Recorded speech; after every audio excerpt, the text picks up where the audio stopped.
semuanya, welcome to our channel.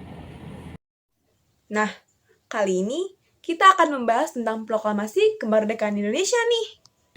Betul sekali. Nah, kalian udah tahu belum sih sejarah di balik terjadinya pembacaan teks proklamasi itu ada apa aja sih? Indonesia tuh ya udah ngadapin banyak banget rintangan. Dari waktu penjajahan Belanda, terus dilanjutin sama penjajahan Jepang. Dan banyak banget peristiwa-peristiwa yang ngelibatin tokoh-tokoh yang berperan juga dalam proses kemerdekaan Indonesia. Tapi sekarang kita nggak akan bahas itu, tapi kita akan bahas apa yang terjadi saat teks proklamasi itu dibacakan pada tanggal 17 Agustus 1945.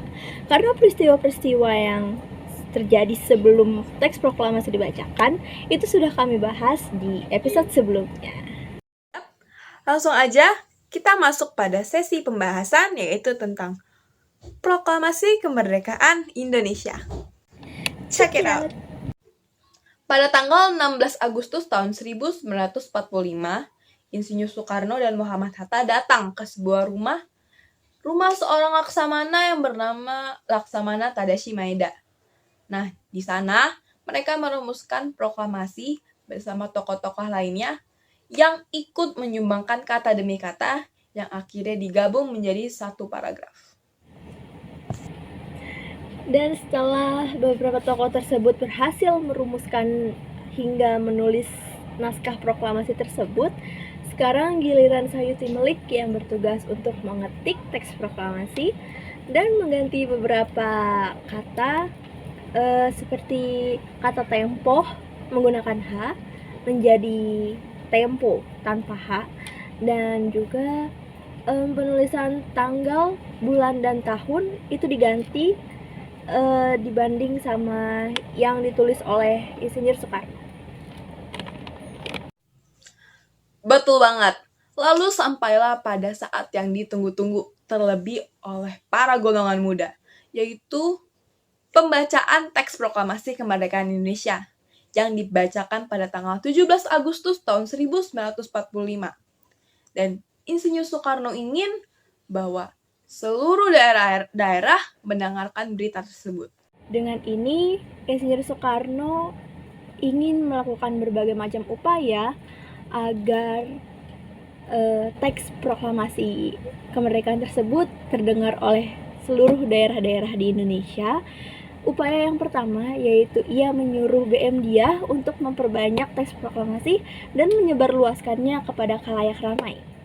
Dan yang kedua, memberikan utusan ke berbagai daerah untuk memberitakan tentang kemerdekaan Indonesia. Yang ketiga, menyiarkan proklamasi kemerdekaan melalui siaran radio Hoso Kanri Kyoku.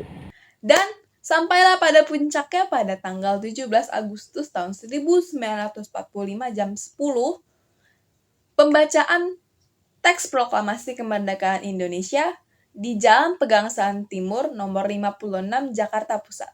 Lalu, setelah acara pembacaan teks proklamasi oleh Insinyur Soekarno, dilanjutkan dengan pengibaran bendera merah putih yang dijahit oleh Ibu Fatmawati dan beberapa kata sambutan dari Wali Kota Suwiryo. Nah, itu tadi adalah serangkaian peristiwa yang terjadi waktu pembacaan teks proklamasi kemerdekaan Indonesia. Dari peristiwa tersebut, kira-kira apa sih makna yang bisa kita ambil? Ini dia makna-makna yang dapat kita ambil dari peristiwa proklamasi kemerdekaan negara Republik Indonesia. Yaitu yang pertama, yang pasti ya, Indonesia itu terlepas dari penjajah Belanda maupun penjajah Jepang. Dan yang kedua, terbentuklah suatu negara Republik Indonesia yang merdeka, berdaulat, dan bersatu. Wah, berarti peristiwa ini bermakna banget ya bagi bangsa Indonesia. Karena pada akhirnya Indonesia dapat melepaskan diri dari para penjajah. Oke, sekian dulu dari kami. Semoga teman-teman dapat mengerti materi yang kami sampaikan. Sekian dari kami, terima kasih.